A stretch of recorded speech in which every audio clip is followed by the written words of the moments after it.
So, pagkatapos natin hugasan yung ating meat, ito yung may buto. So, hiniwa-hiwa ko lang. Yan. Para mas madaling maluto. Pero bago yan, lagyan muna natin ng soy sauce, garlic powder, parsley, and peppers. At ihalo lang natin. And of course, lagyan din natin ng lemon. So, half lemon lang muna. Tapos, ibabad lang natin siya at least 30 minutes to 1 hour bago natin prituhin.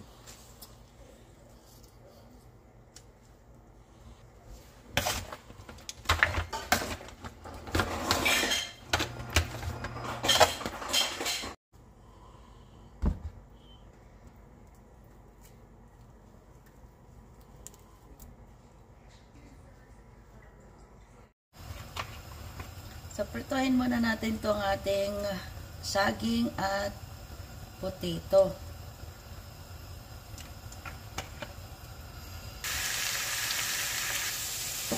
Yan, hawin lang natin, isis upside natin, yung ating potato. O, sunod natin yung ating hinog na saging o yung ating saba. Ayan, luto na yung ating saging, sit aside lang din natin. So, ito naman yung ating prituhin. Yung ating bagay.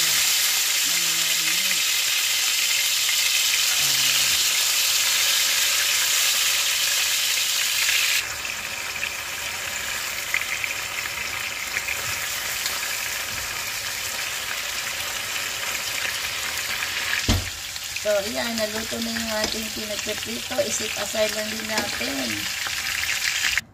So, disempa na pinagprituhan natin ng mga lulutuin natin. Dito natin igigisa yung ating garlic.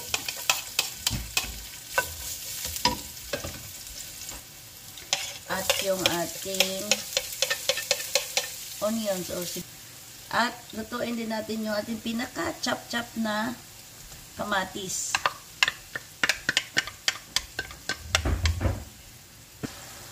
So, naluto na yung ating kamatis. Ilalagay na natin ulit yung ating piniritong spare ribs.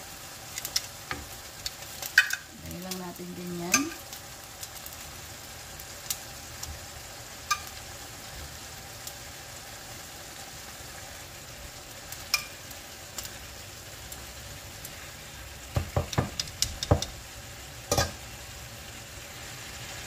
So, takpan lang natin siya.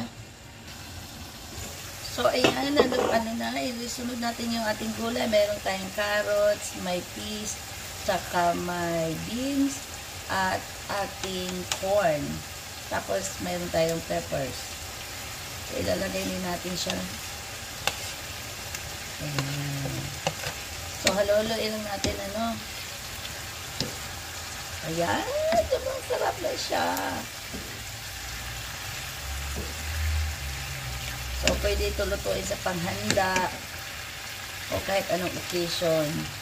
Pwede na siya.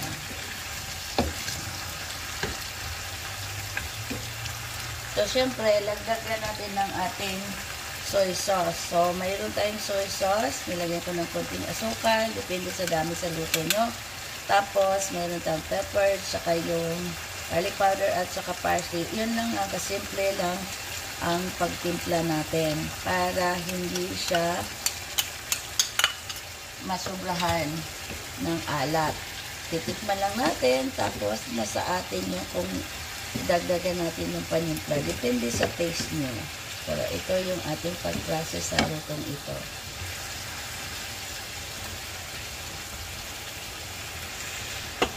So, takpan natin ulit. Dagdagan natin ng konting sabaw para maluto lang mahigi yung ating spare ribs. Ayan. So, after 7 minutes, ilagay na natin yung ating potato at yung ating banana. Ayan. Sarap nito.